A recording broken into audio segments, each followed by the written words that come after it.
मैं राजनीति छोड़ दूंगा, मैं आपको आज बोल रहा हूँ, यही बात कहना चाह रहा हूँ मैं जी। मैं क्या बोल रहा हूँ, मैं आपको हिंदू राष्ट्र की बात मोदी जी नहीं करते, लेकिन आप जैसे लोग हैं ना, उनके जो फॉलोअर हमेशा सुबह से शाम तक, मैंने पूरी डिबेट में एक बार भी ये नहीं कहा कि we are going to make a Hindu rashtra. मैंने देखिए अलर्ट भारत न्यूज की विशेष प्रस्तुति, हिंदू राष्ट्र, सत्ता की जिद या समय की जरूरत। नमस्कार, अलर्ट भारत न्यूज की विशेष प्रस्तुति में आप सबका स्वागत है। आइए आज एक और विषय पे हम चर्चा करने के लिए यहाँ पे हाजिर हुए हैं और आज हमारे बीच जो मेहमान हैं उनका तारुफ कर रहा हूँ। उससे पहले मैं बताना चाहूँगा कि एक बहुत ही विशेष विषय है, बड़ा ही बृहद विषय है, जिसपे आमतौर पे आजकल चर्चा सुनने को मिलती है, संसद में भी, संसद के बाहर भी, कि हिंदू राष्ट्र ये समय की ज़रूरत है या सत्ता की जिद है। पक्ष का अपना पक्ष है, विपक्ष का अपना पक्ष है। तो हम सबका पक्ष आज यहाँ पे जानते हैं और हमारे बीच कुछ खास मेहमान आए हैं। चलिए उनका तारुफ मैं आपसे करा देता हूँ। मेरे ठीक दाईं तरफ बैठे हैं एडवोकेट भरत कुमावत। आप एक्टिविस्ट हैं, राजनीतिक विचारक हैं, चिंतक हैं। आज हमारे बीच आप मेहमान के तौर पर जुड़े हैं, वक्ता के तौर पर जुड़े हैं। सर स्वागत है आपका। इसी कड़ी में एडवोकेट राम कृपा शर्मा हमारे साथ जुड़े हैं। आप भाजपा नेता हैं और पूर्व बार एसोसिएशन के अध्यक्ष आप रहे हैं। तो सत्कार, स्वागत, अभिनंदन सर आपका। और इसी कड़ी में मार्क्सवादी कम्युनिस्ट पार्टी से आदरणीय राजेश सिंघवी जी हमारे साथ जुड़े हैं। आप जिला सचिव हैं मार्क्सवादी कम्युनिस्ट पार्टी के।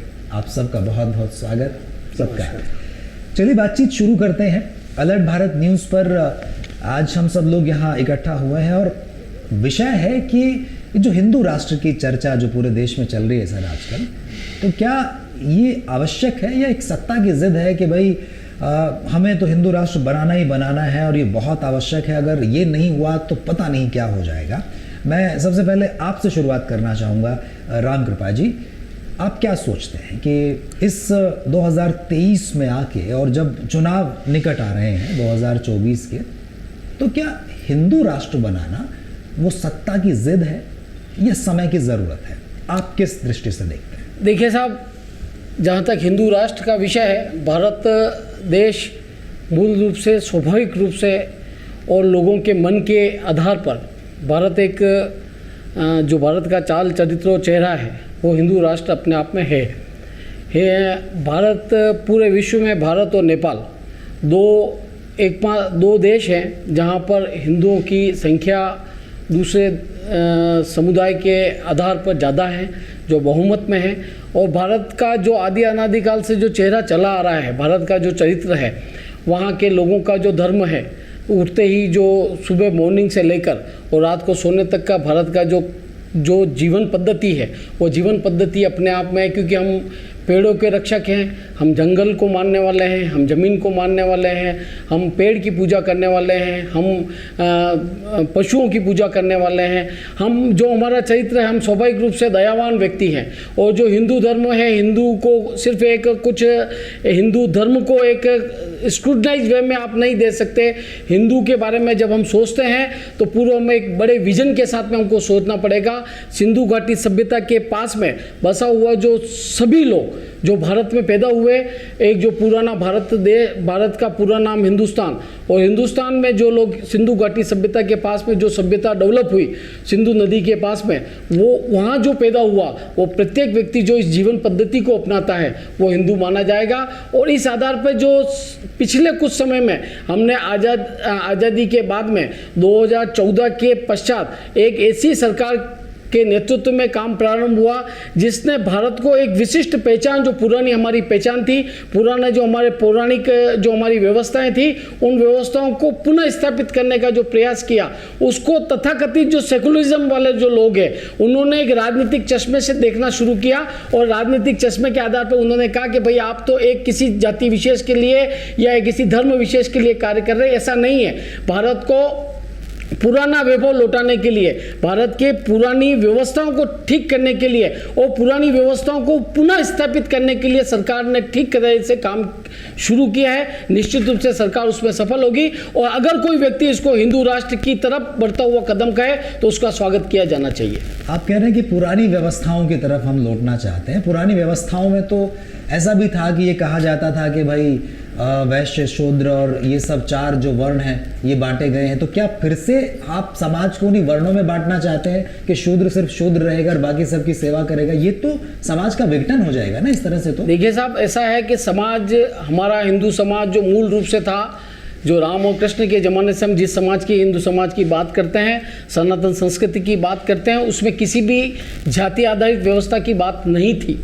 उसमें जो वर्ग, जिस वर्ग का काम करता था, कोई भी व्यक्ति किसी भी जाति समाज में पैदा हुआ हो और वो जिस तरह का, जिस चरित्र का काम करता था, जो कार्य के आधार पर, हमारी कर्म के आधार पर हमारी व्यवस्थाएं बटी हुई थी, जो व्यक्ति जैसा कार्य करेगा उसको उस आधार पर उस वर्ण में उसको शामिल किया गया था। कालांतर में हमने चाहे वोटों की राजनीति के आधार पर मान लो, चाहे हमको समाज को तोड़ने के लिहाज से मान लो, कुछ लोग लगे और उन्होंने जाति आधारित व्यवस्था को खड़ा किया। उस जाति आधारित व्यवस्था का हम समर्थन नहीं करते हैं। हम जब हिंदू राष्ट्र की बात करते हैं या हम एक बड़ी थीम की बात करते हैं तो ये एक स्क्रूटनाइज्ड व्यवस्था नहीं है, एक संकुचित मानसिकता नहीं है, ये एक ब्रॉड विजन के साथ हमको जाना पड़ेगा। हम हिंदू राष्ट्र की बात करते हैं तो यहाँ पर जो जैसा मैंने पहले निवेदन किया कि हमने 500 साल का संघर्ष किया। भगवान राम का मंदिर जब अयोध्या में बना हुआ था, पूरे आज एक एक बच्चा इस बात को जानता है। हम रामचरितमानस को पढ़ते हैं, हम वाल्मीकि रामायण को पढ़ते हैं। वाल्मीकि जी कौन थे? उनकी रामायण को हम आज भी बहुत स्वर पाठन करते हैं, प्रत्येक हिंदू के घर में पाठ होता है। तो उस वाल्मीकि रामायण की जब हम बात करते हैं तो उसमें जब अयोध्या के भगवान राम अयोध्या में पैदा हुए थे, ये एक शाश्वत सत्य है। उस सत्य को तोड़ते हुए और एक आक्रांता आया, उस आक्रांता ने सिर्फ हमारी व्यवस्थाओं को थोड़ा बहुत तोड़ा और नीचे का जो स्ट्रक्चर था वो ठीक था, ऊपर का स्ट्रक्चर उसने चेंज किया और 500 सालों तक हमने संघर्ष किया। इसलिए हमारे लिए एक शर्म की बात है कि जिस देश में भगवान राम पैदा हुए उनके मंदिर को बनाने के लिए हमको 500 सालों तक संघर्ष करना पड़ा। आदरणीय सुप्रीम कोर्ट ने, माननीय सुप्रीम कोर्ट ने उस पर हमारी भावनाओं पे मोहर लगाई और 2020 में वहां पे स्थापित किया कि यहाँ पे भव्य राम का मंदिर बनना चाहिए। राम के मंदिर का शिलान्यास हो चुका और आगामी जनवरी में उसका उद्घाटन होगा। यह हमारी अस्मिता का प्रतीक है। यह सिर्फ एक भगवान का मंदिर नहीं है जहाँ पे जाकर हम पूजा अर्चना करेंगे। हम गर्व के साथ कह सकते हैं कि हम उस मंदिर में गए हैं जहाँ भगवान राम ने जन्म लिया, उस अयोध्या में गए, उस पावन भूमि पे गए जहाँ भगवान राम ने जन्म लिया। तो इसमें मेरे को नहीं लगता कि इसमें सत्ता ने किसी प्रकार का कोई अराजकता की है या सत्ता ने किसी प्रकार का अतिक्रमण करने का प्रयास किया। निश्चित रूप से लोगों की जो जनभावनाएं थी, 500 साल के इतिहास में जिन लोगों ने अपनी आहुतियां दी, जिन लोगों ने अपनी कुर्बानियां दी, उन कुर्बानियों को शाश्वत करने का काम किसी सरकार ने किया, तो इस मोदी जी की सरकार ने, और साथ में कानून की तरीके से किया। माननीय सुप्रीम कोर्ट के आदेश से यह सब हुआ है, माननीय सुप्रीम कोर्ट के जजेस ने इसको तय किया। निश्चित रूप से इस प्रकार का अच्छा कदम अगर कोई हो तो देश की जनता को उसका स्वागत किया जाना चाहिए। चलिए, मैं आपके विचारों का स्वागत करता हूं और मैं इस सवाल के साथ राजेश जी के पास आना चाहूंगा। राजेश सिंघवी जी, आप किस दृष्टि से देखते हैं कि क्या इतना आवश्यक है हिंदू राष्ट्र बनाना? पहले तो मैं हमारे साथी राम जी से एक सवाल करना चाहूँगा। मुझे लगता है कि अगर ये उसका जवाब दे देते तो मुझे लगता है मेरे कुछ सवाल है, मेरे कुछ इच्छाएं हैं बात करने की, इस बारे में मैं करूँ। हिंदू राष्ट्र को एक शाब्दिक अर्थ में हम लोग 2 लाइन में जवाब देते तो हम क्या देना चाहेंगे, मेरा ये कहना है। और उसमें उस हिंदू राष्ट्र में क्या मुसलमानों की जगह, ईसाइयों की जगह या हम जैसे लोग जो शायद किसी रिलीजन के संस्कार को नहीं मानते, उनकी क्या जगह होगी, ये मेरा सवाल है। सर, मेरे को नहीं लगता कि आज दिन तक किसी भी व्यक्ति ने ऐसा कोई कहा हो, और कोई कहता है तो उसकी मूर्खता होगी कि यहाँ पर सर्वधर्म संभाव की बात है। प्रत्येक व्यक्ति आप किसी का भी इतिहास उठा के देखिए, जो मूल उनका निकलेगा वो कहीं ना कहीं कोई ना कोई वहाँ हिंदू था। जब विदेशी आक्रांताओं ने यहाँ पे आक्रमण किए, लोगों को बलपूर्वक धर्म परिवर्तन कराया गया। और ईसाई धर्म का यहाँ पर क्या आधार है? ईसाई धर्म का यहाँ आधार सिर्फ 200 साल पुराना है, जब यहाँ पर अभी ब्रिटिश ईस्ट इंडिया कंपनी आई थी और उसके बाद में यहाँ पर उन्होंने अपने बल के दम पर, अपने छल के दम पर भारत में सत्ता को स्थापित किया। और ऐसे ही लोग जो उस समय ब्रिटिश ईस्ट इंडिया कंपनी से प्रभावित होकर उनके साथ में खड़े थे, वही लोग आज यहाँ पर हम पे क्वेश्चन क्रिएट करने के लिए तैयार खड़े हैं कि साहब हिंदू राष्ट्र क्या होता है। हिंदू राष्ट्र, मैंने पहले अपने पहली लाइन में इस डिबेट की पहली लाइन में इस बात को क्लियर किया कि जो भारत में पैदा हुआ, जो हिंदुस्तान में पैदा हुआ और जो भारत के प्रति, राष्ट्र के प्रति, धर्म के प्रति जो अपनी आस्था को रखता है वो हिंदू है। धर्म के प्रति? कौन से धर्म के प्रति? हिंदू धर्म एक क्या इस्लाम के प्रति जो आस्था रखेगा नहीं, वो बिल्कुल हिंदू नहीं रखेगा। होगा? जो वो हिंदू होगा या नहीं व्यक्ति होगा? जो निश्चित रूप से होगा, जो व्यक्ति हिंदुस्तान में पैदा हुआ, जिस व्यक्ति की हिंदुस्तान के प्रति आस्था है और जिस व्यक्ति की हिंदुस्तान की जो हिंदुस्तान की अस्मिता है, जो हिंदुस्तान की सीमाएं हैं और हिंदुस्तान का जो संस्कार है, उन संस्कारों के प्रति जिस व्यक्ति की हिंदुस्तान के प्रति भावना है, वो प्रत्येक व्यक्ति जो यहाँ रहता है वो हिंदू है। मैं एक बात कहना चाहूंगा। जी जी जी राजेश जी, मैं ये कहना हाँ, चाहूंगा, जी, ये प्लीज, मेरा हाँ। जवाब आ गया था जी। कि इन्होंने कहा कि उनसे कोई दिक्कत नहीं ईसाइयों से, मुसलमानों से और कम्युनिस्टों से, हम जैसे लोगों से। जबकि आपने शायद पढ़ा होगा गोलवलकर जी को, जिन्हें आप गुरु गोलवलकर जी कहते हैं। उन्होंने स्पष्ट रूप से कहा है कि हिंदू राष्ट्र में ईसाइयों, मुसलमानों और कम्युनिस्टों के लिए कोई जगह नहीं है, हमारे दुश्मन है। पहला तो ये है। तो अगर आप राजेश जी, मैं कोट भी करूंगा, मैं कोट करूंगा, मैं तथ्यात्मक बात करता हूँ, मैं तथ्यात्मक बात करता हूँ, कल्पित बातें हैं। मैं तथ्यात्मक बात कर रहा हूँ, मैं राजनीति छोड़ दूंगा अगर मैं कोई बात गलत आप करूँ। गोलवल जी मैं राजनीति छोड़ दूंगा, मैं कोई बात ऐसे नहीं कहता हूँ। खाली गोलवलकर जी को क्वाट करके और आप गलत तरह से उदाहरण नहीं दे रहे हैं, ये ठीक नहीं है। मैं कह रहा हूँ अगर ऐसा होगा तो मैं राजनीति छोड़ दूंगा। हम लोग कम्युनिस्ट जो बनते हैं वो ऐसे हवा में या भावनाओं में नहीं बनते हैं, वो पढ़ के बनते हैं और जमीनी संघर्ष करके बनते हैं। बाकी दूसरी पार्टियों में खाली आप कैसे बन जाते हैं, आप जानते हैं किस तरह से भीड़ होती है। अच्छा, तो यहाँ भीड़, आप थोड़ा इस पे प्रकाश डालिए। मैं वही बात कहना चाह रहा हूँ। जैसा मैं ये कह रहा हूँ, ये इनका जो कॉन्सेप्ट है कि पुरानी व्यवस्था को हम लोग उसको गौरवशाली व्यवस्थाएं कर रहे हैं, वो जिसमें बहुत सारा दमन हुआ, जाति के आधार पर जो व्यवस्था थी, इनकी बात आ गई है सामने, सीधे रूप से आ गई है कि मनु ने जो एक व्यवस्था की है, ब्राह्मण क्षत्रिय वैश्य शूद्र, कि ये सीढ़ी रहेगी और उस हिसाब से उसको अधिकार मिलेंगे। यानी ये 16वीं सदी में हमको अपन ले जाना चाहते हैं, जबकि हम लोग 21वीं 22वीं सदी की बात कर रहे हैं। हम लोग आज चांद पे पहुंच गए, विज्ञान ने कहाँ तक आविष्कार कर दिया है। लेकिन आपकी जो सोच है, लेकिन वही बात है, अगर एक झूठ को अगर 100 बार बोले और एक गलत धारणा को अगर 100 बार बोले तो वो सच हो जाती है।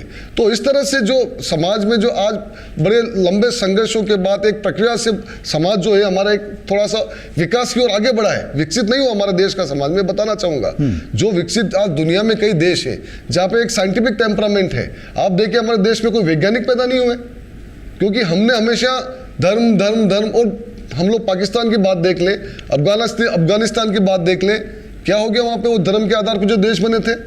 क्या वो हमारा मॉडल अफगानिस्तान या पाकिस्तान है, या हमारा मॉडल अमेरिका, जापान या इंग्लैंड होगा? हम किस मॉडल की बात करें, हम किस तरफ लौटना चाहते हैं हम लोग? तो और जहाँ तक ये आप बात कर रहे थे कि एक जीवन पद्धति, भैया मैं तो देखता हूँ कि मेरे यहाँ पे 10 किलोमीटर की रेंज से बाहर निकलूंगा मैं तो अलग अलग जीवन पद्धतियां हैं सबकी। कोई पहाड़ पूज रहा है, कोई पेड़ पूज रहा है, कोई किसी को नहीं पूज रहा है। यहाँ तक सावरकर को भी कोट करूंगा मैं, आपको याद दिलाना चाहूंगा मैं आपको, राम जी, कि सावरकर घोषित रूप से नास्तिक थे। उन्होंने कहा हिंदुत्व और हिंदू धर्म अलग अलग है। तो वहां पर आपको नहीं एक जीवन पद्धति, नहीं तुम्हें शिव को मानना पड़ेगा, तुम्हें राम को मानना पड़ेगा, जो माने क्या दिक्कत है? एक जीवन पद्धति में आप क्या थोपना चाहते हैं? यहाँ पे हर 10 किलोमीटर। अच्छा, दूसरी बात क्या है कि यहाँ के जो मुसलमान और ईसाई है हमारे उदयपुर का, तो उसकी कल्चर मुझसे ज्यादा नजदीक है बनिस्बत तमिलनाडु का या केरल का या जो कर्नाटक का जो मुस्लिम है, वो वहाँ के जो लोग हैं उनसे कल्चर जो है क्षेत्र के हिसाब से बनती है। तो ये जो बात है कि एक थैले में सबको रखना, जो हमारा देश है भारत, वो विभिन्नताओं का देश है। यहाँ पे हर 10-20 किलोमीटर पे भाषाएं बदलती है, संस्कृति बदलती है, सोच बदलती है, तरीके बदलते हैं जीवन के जीने के। तो उसमें आपको एक जीवन पद्धति होगी। तो ये कर्म के आधार पर वर्ण व्यवस्था होगी, जाति व्यवस्था नहीं मानना। आप कह रहे हैं, एक तरफ तो आप गौरव की बात कर रहे हैं, जाति व्यवस्था की बात कर रहे हैं कि कर्म के हिसाब से जातियां होगी, फिर कह रहे हैं मैं आप ही की बात को आगे बढ़ाना चाहूंगा। मैं भरत जी के पास आ रहा हूँ। भरत जी, जैसा इन्होंने कहा कि यहाँ हमारे देश के बारे में कहा जाता है कि भाई कोस कोस पे बदले वाणी, 4 कोस पे बाणी। भाई यहाँ कोस कोस पे पानी बदल जाता है, 4 कोस जाएं तो बोली और रहन सहन तमाम चीज़ें बदल जाती हैं। और पूरे देश के अगर परिप्रेक्ष्य में हम बात करें, जिस तरह से कह रहे हैं हिंदू राष्ट्र, तो इस देश में तो ईसाई भी रहते हैं, इस देश में मुस्लिम भी रहते हैं, इस देश में सिख भी रहते हैं, तो सब तरह के लोग रहते हैं। अगर आप किस नज़रिए से देखते हैं। अगर कल को हमारा देश हिंदू राष्ट्र बनता है तो कहीं सिख धर्म की तरफ से आवाज़ नहीं आएगी कि हमें भी अपना राष्ट्र चाहिए, कहीं ईसाई की तरफ से आवाज़ नहीं आएगी कि हमें भी अपना राष्ट्र चाहिए, कहीं दलित कम्युनिटी की तरफ से आवाज़ नहीं आएगी कि हमें भी अपना राष्ट्र चाहिए। जैसे आज़ादी के समय में जैसी बनी थी, जिस तरह के सर्कमस्टांसेस बने थे, और वल्लभ भाई पटेल ने कंट्रोल किया चीज़ों को कि रियासतों को मिलाया और सब लोगों को एक साथ रखा, हिंदू मुस्लिम सिख ईसाई को, जिससे भारत बना। आप कैसे देखते हैं इस चीज़ को कि क्या हिंदू राष्ट्र सही ये परिकल्पना है या इसके कुछ इसके डिसएडवांटेजेस है, क्या देखते हैं? देखिए, मेरा दृष्टिकोण राजनीतिक दृष्टिकोण से भी इतर और व्यापक है जी। मैं भारत को केंद्र में रखकर सारी चीज़ों को देखना चाहता हूँ, क्योंकि आपने जैसा विषय दिया हिंदू राष्ट्र की बात चल रही, तो ये हम बीच में से शुरू कर रहे हैं। पहली बात तो ये हिंदू जिसको कह रहे हैं, जो डेफिनेशन है उसको लेके भी कई तरह की भ्रांतियाँ हैं, एक। और दूसरा ये राष्ट्र की जब हम बात करते हैं तो ये राष्ट्रवाद कब से आया, जबकि ये कि भारत जो है वो हिंदुत्व के भी पहले था और ये राष्ट्रवाद भी आया तो ये तो फ्रांस से जो जनजागरण, द्वितीय जनजागरण जो फ्रांस से चला, उसके बाद ये राष्ट्रवाद की परिकल्पना आई। अब जब हम भले ही राम जी की बात हो, भले ही राजेश जी की बात हो, चाहते सबका सर्व कल्याण ही है। कोई ना तो ये तानाशाही की बात कर रहे हैं, ना राजेश जी तानाशाही की बात कर रहे हैं, जिसको कम्युनिस्ट फांसीवाद कहते हैं। वो तो किसी भी हद से ठीक नहीं है, क्योंकि उसमें हिंसा का पार्ट है। जबकि भारत ने सदैव दिया है, अगर दुनिया को कोई संदेश दिया है, तो जैसे अगर राम मंदिर की अगर बात करते हैं, तो राम जी जो राजा बने वो अयोध्या के बने, और अयोध्या का सीधा सा अर्थ है जहां युद्ध की आवश्यकता ही नहीं है। कभी युद्ध को, कभी ठीक है कोई राक्षसों से जो लड़ना था वो अलग चीज़ है, कि जब कोई अत्याचार कर दे तो उसके लिए तो फिर आपको अपनी गरिमा स्वतंत्रता की रक्षा करनी पड़ती। लेकिन कभी भी भारत ने अतिक्रमणवादी मानसिकता नहीं रखी कि किसी पे अटैक कर दिया या किसी पे शासन के अधीन कर दिया। तो मैं सोचता हूँ कि इसको भारत के दृष्टिकोण से व्यापक रूप से देखना चाहिए। तो जब भारत की एक परिकल्पना थी वसुधैव कुटुंबकम की, जो आज राष्ट्रवाद, जिसको आप राम जी ने कहा कि हिंदू शब्द आया सिंधु से, सिंधु एक नदी है, नदी के एक दिशा वाला क्षेत्र है, उसको आप सिंधु से ऐसा कहते हैं कि सिंधु से बोलते बोलते बोलते वो हिंदू हो गया। तो एक भौगोलिक क्षेत्र की बात की, जबकि भारत एक दर्शन दे रहा है दुनिया को। और अगर इस पूरी दुनिया में, क्योंकि ये राष्ट्रवाद भी आया तो ये फ्रांस से निकला और एक नई राजनीतिक धारा दुनिया में दी, जिसके कई दुष्परिणाम हम झेल रहे हैं। उसका एक दुष्परिणाम ये भी है कि हिंदू राष्ट्र होना चाहिए या नहीं होना चाहिए, पाकिस्तान बना किस बेस पे बना, इसलिए कई सारी चीजें, सब चीजों को देखते हुए देना चाहिए। और मूल रूप से हम जब बात करते हैं, हमारे देश की व्यवस्था की बात चल रही है, तो भारत को देखना चाहिए, एक बात। और दूसरी कि कभी भी शासन की अवधारणा, अब जैसे आपने कहा विषय की सत्ता की जिद या समय की मांग, तो मेरा ये कहना है कि वर्तमान में जो हिंदू राष्ट्र का स्वरूप जो बातचीत कर रहे हैं लोग, एक तो राजनीतिक दृष्टिकोण से देख रहे हैं, वो व्यवस्था के दृष्टिकोण से नहीं देख रहे, और सत्ता के लिए जिद है। सत्ता की जिद नहीं है, ये हिंदू राष्ट्र की जो परिकल्पना पे कुछ ही लोग चल रहे हैं, वो एक तो कि सत्ता के लिए जिद है। और वो जिद क्यों बनी?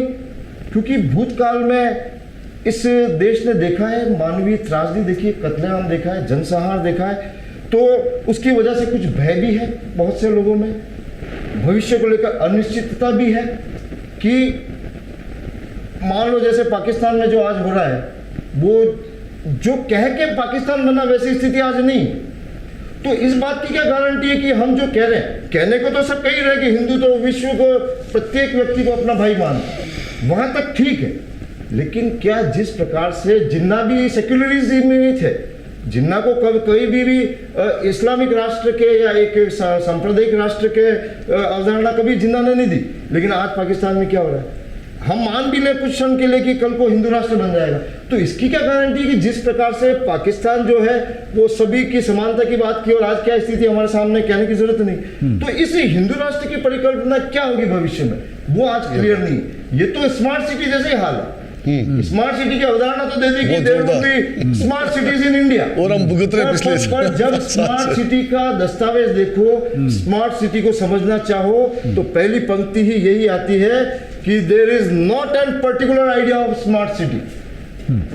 तो कहीं ऐसा तो नहीं कि स्मार्ट सिटी और हिंदू राष्ट्र की स्थितियां एक जैसी हो जाए। तो कहीं ना कहीं इस तरह की शंकाएं आप देख रहे हैं। मैं राम जी के पास आ रहा हूँ। राम जी, क्या कहेंगे आपके? ठीक है, ये परिकल्पना है हिंदू राष्ट्र की, और राजेश जी ने भी जैसा सवाल उठाया कि भाई आज हम यूके और यूएस को देखते हैं, हम जापान को देखते हैं, हम इजराइल को देखते हैं, तो हमें उधर बढ़ने की आवश्यकता है, ना कि पीछे जाने की। तो ये जो हिंदू राष्ट्र की परिकल्पना है, इसको आप किस दृष्टि से देखते हैं? हम पीछे लौट रहे हैं या हम भविष्य की ओर आगे बढ़ रहे हैं? पहली बात मैं आपका ये कन्फ्यूजन क्लियर करना चाहता हूँ कि जहाँ तक सत्ता की बात है, सत्ता में भारतीय जनता पार्टी का बिल्कुल स्पष्ट मत है कि यहाँ इस देश का, भारत का जो संविधान है वो सर्वोपरि है। बाबा साहब अम्बेडकर ने जिस संविधान की रचना की, उस संविधान की पालना होनी चाहिए। उस संविधान के आधार पर जिस भी समुदाय को, जिस मतावलंबी को जिस प्रकार का अधिकार दिया गया, उस अधिकारों की रक्षा होनी चाहिए। ये सत्ता का सबसे पहला कर्तव्य है, और उसकी पालना के लिए वर्ष 2014 से हमारी पार्टी की सरकार पूर्णतया पूर्ण प्रतिबद्धता से लगी हुई है। दूसरा कि we are not the follower, we are the leader in the world. हमको इस अवधारणा पे जानना पड़ेगा। हमको न तो यूके को फॉलो करने की आवश्यकता है, ना हमको अमेरिका को फॉलो करने की आवश्यकता है। We are the leader from ancient time. जो हमारे पूर्वज इस विश्व का नेतृत्व करते रहे हैं, करते रहेंगे, और भविष्य में भी हम इस वर्ल्ड का नेतृत्व करें, इस प्रकार की अभिलाषा के साथ में हम काम कर रहे हैं। हमको किसी का फॉलोअर बनने की आवश्यकता नहीं है।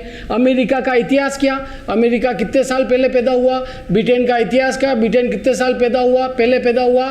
जिस जमाने में अमेरिका के लोग कुछ नहीं जानते थे, क्या हम इस बात को मानते हैं कि एक व्यक्ति वास्को डी गामा नाम का व्यक्ति आया और यहाँ पर भारत की खोज की? उसके पहले भारत का अस्तित्व नहीं था, भारत उससे पहले से था।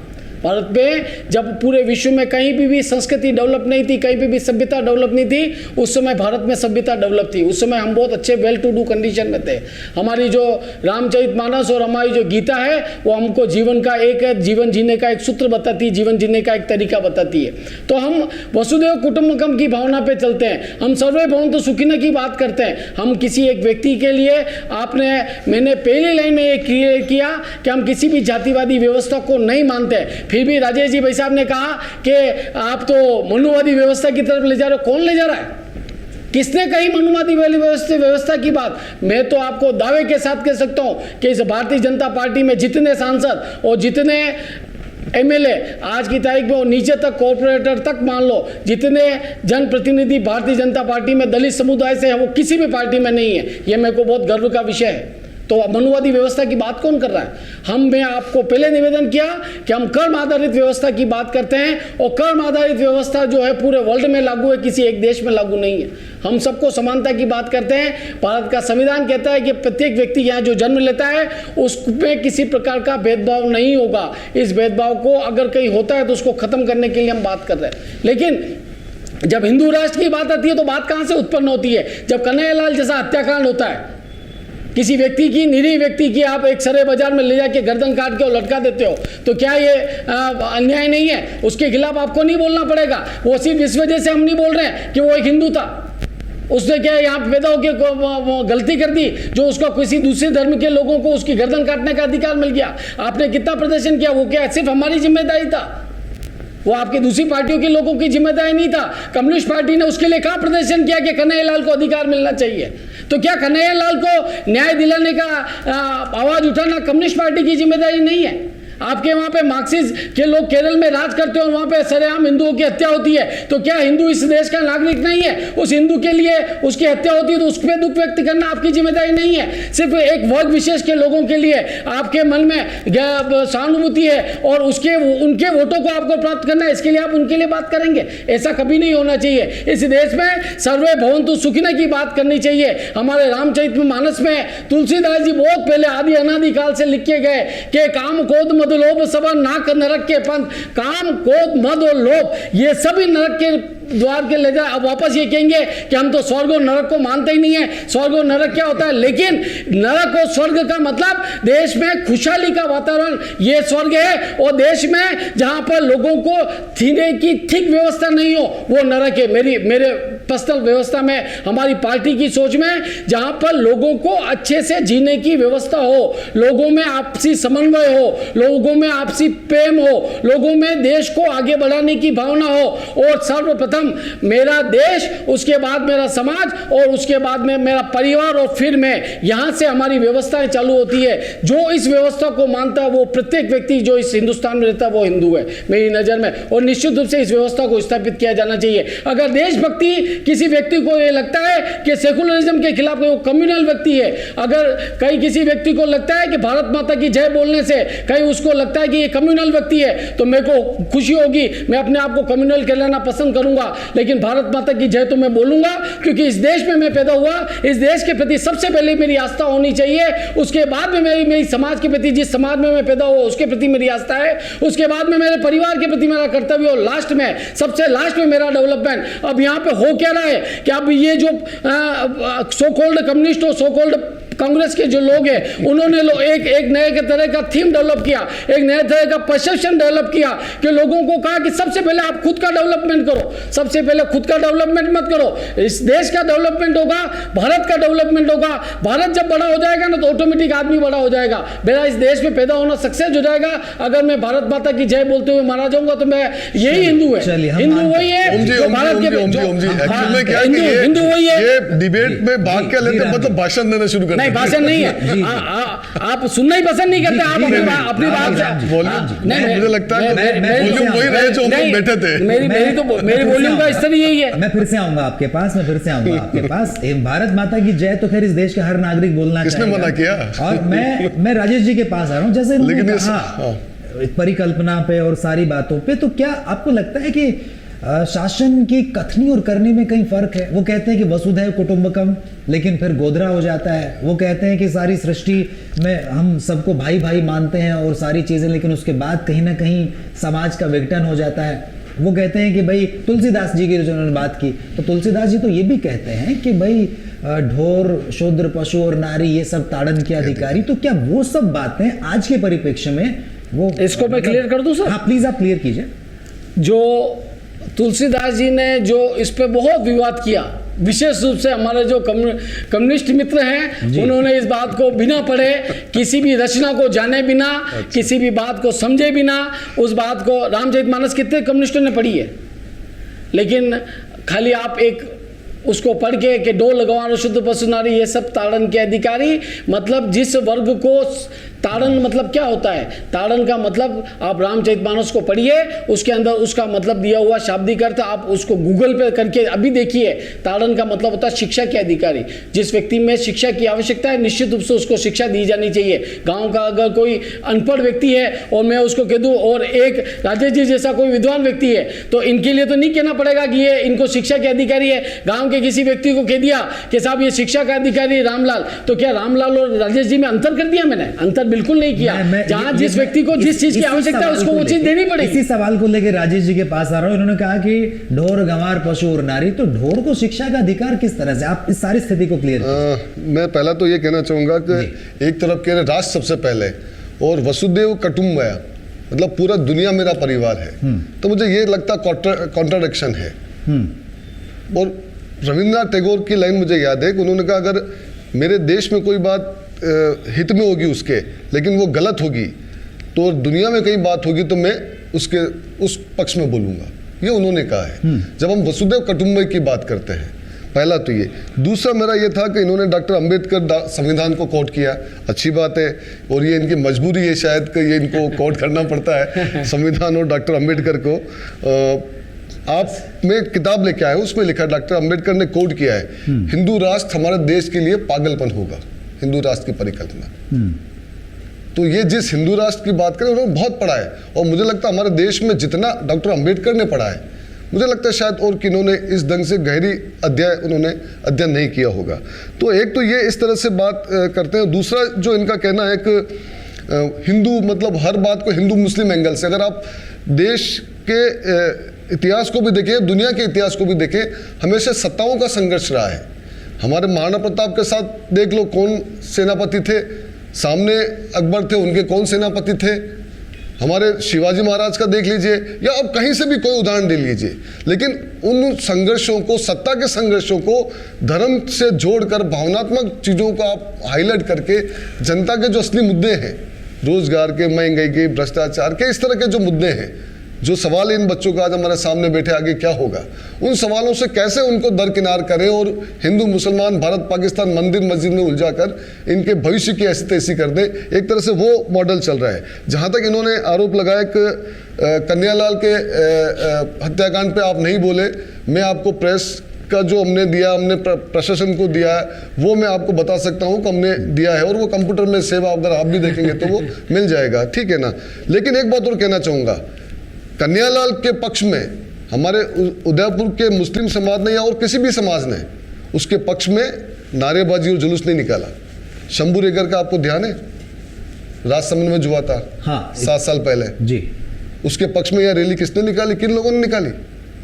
उसने भी एक मुस्लिम, एक इंसान का जो निर्दोष था उसका कत्ल किया था। शर्म नहीं आती है मुझे कि एक हत्यारे के पक्ष में हम लोगों ने उदयपुर में रैली निकाली, और कौन थे वो रैली लगाने वाले? और दुर्भाग्य की बात है, उस रैली में हमारे कोर्ट में, जो धर्मनिरपेक्ष हमारा देश है और कोर्ट में ज़्यादा से ज़्यादा तिरंगा लहराना चाहिए, वहाँ पर भगवा लहराया गया। हमारे देश के संविधान को किन्होंने तोड़ने का काम किया है? कौन चुनौती दे रहा है? कौन खतरा बन के सामने बैठा है? ये तथ्यात्मक बातें हैं, ये इनको बदला नहीं जा सकता है। तो ये कहना कि हर एंगल में, मतलब हिंदू मुसलमान एंगल देख के, और केरल की बात कर रही है, केरल में भी जो है वो सत्ता का संघर्ष है। मरने वाला भी हिंदू है, चाहे कम्युनिस्ट पार्टी को, चाहे मारने वाला भी चाहे बीजेपी का हो। तो वो अगर 90% जो लोग मर रहे हैं या मारे गए हैं, वो और हत्या किसी की भी, हम लोग तो ऐसे लोग हैं, चींटी को भी हम लोग देखते हैं चलते तो शायद पाँव थोड़ा दूर रखते हैं, भाई वो उसका भी जीव है, उसको भी दर्द, मरे ना वो। तो हम लोग भी ऐसा सोचते हैं, ऐसा नहीं है। लेकिन उन हत्याओं को, जो राजनीतिक संघर्ष की हत्याएं हैं, जिसको सही नहीं कहा सकता, मैं उस डिबेट में नहीं जाना चाहूंगा कि क्यों मारे जाते हैं, ये गलत है। लेकिन वो जो मरने वाले हैं, अगर नाम से आप देखोगे तो वो हिंदू ही हैं, लेकिन उसको हिंदू मुस्लिम एंगल, क्योंकि इन्होंने तो ठेका ले रखा है हिंदुओं के नाम का। समस्या तो ये हो रही है कि भाई कोई भी बात हो जाए तो उसको हिंदू मुस्लिम एंगल दे दो। तो ये जो बात, और ये बात करें भारत माता की जय, कौन रोक रहा है भारत माता की जय करने से? आपको रोकना कौन रोक रहा है? आप बोलिए ना, कहाँ दिक्कत है? केरल में, मैं एक बीच में बिल्कुल इंटरप्ट कर दूं कि केरल में पिछले साल भर के, ये मैं नहीं कह रहा, केरल सरकार के आंकड़े कहते हैं कि पिछले साल भर में लगभग 10,000 आरएसएस के कार्यकर्ताओं की हत्या की गई। शासन, मैं राजनीति छोड़ दूंगा, मैं आपको आज बोल रहा हूँ, यही बात कहना चाह रहा हूँ मैं जी। आंखें निकाल दी गई, लोगों के हाथ काट दिए गए, पैर काट दिए गए। आप 10,000, मैं कह रहा हूँ आज तक 10,000 भी मारे गए हो। इस प्रकार से आरएसएस के 10,000 कार्यकर्ता मारे गए, ये झूठ, यही तो बात है इनकी, ये झूठ बोल बोल के सत्ता में आ गए।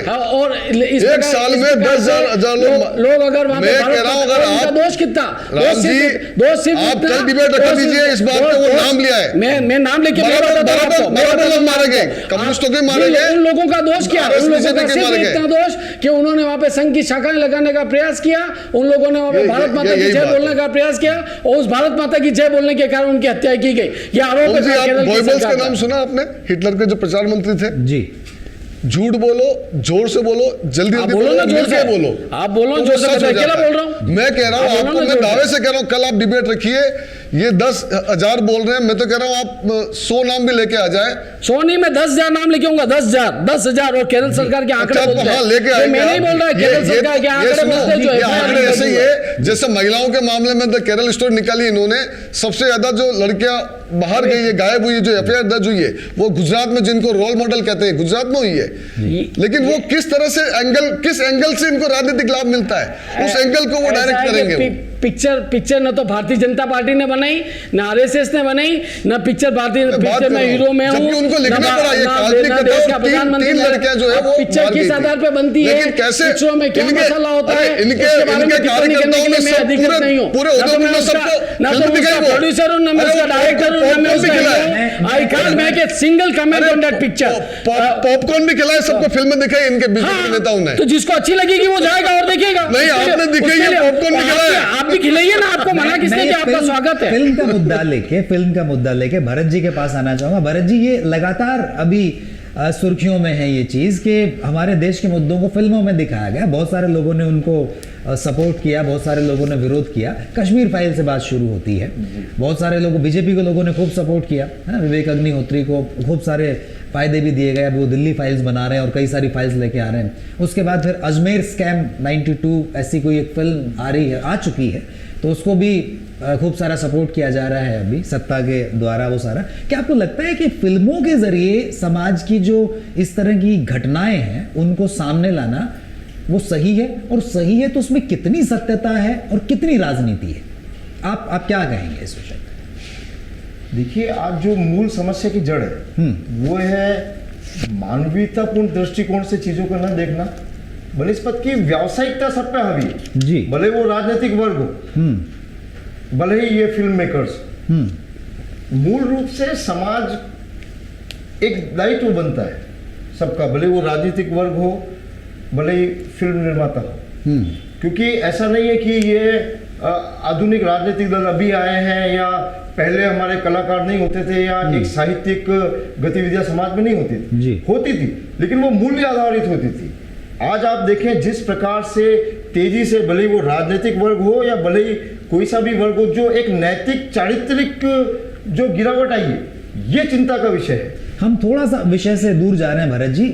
मेरा सवाल ये था कि फिल्मों के जरिए जो चीज परोसी जा रही है कि कश्मीर में क्या हुआ, वो फिल्म के जरिए दिखाया गया। देखिए, इन फिल्मों का उपयोग, जहां तक मेरा दृष्टिकोण है, पहली मानसिकता तो इनकी पैसा कमाने की है। दूसरी मानसिकता ये चाहते हैं कि अपने राजनीतिक हितों को भी साधा जाए, बिल्कुल। जबकि ये व्यक्तित्व के विकास के साधन है। भले वो राजनीति हो, वो सब समाज के विकास का साधन है। और अगर साहित्यिक और इस तरह की गतिविधियां हो तो समाज के विकास के लिए होनी चाहिए, ना कि उनमें लड़ाइयां पैदा कर दी जाए। आज ये जैसे बहस कश्मीर फाइल्स, आप छोटी सी बात बताएं, अपने परिवार में झगड़े तो सब जगह होते हैं, ठीक, लेकिन फिर भी परिवार के लोग बड़े स्तर पे यही प्रयास करते हैं कि जो पूर्वजों की जो गलतियां रही है या ऐसी बातें हम बच्चों को तक नहीं सर्कुलेट करते हैं जिससे कि आपस में लड़ाई की परंपराएं पड़ती है। और ये बड़े स्तर पे मेरे हिसाब से तो जो है ये राजनीति से प्रेरित और पैसा कमाने से प्रेरित हो रही है और अपने पद से भटकी हुई। मैं थोड़ा सा विषय को परिवर्तित करता हूं। हम वापस से हमारे विषय पे आते हैं, जो हिंदू राष्ट्र की परिकल्पना पे हम बात कर रहे थे।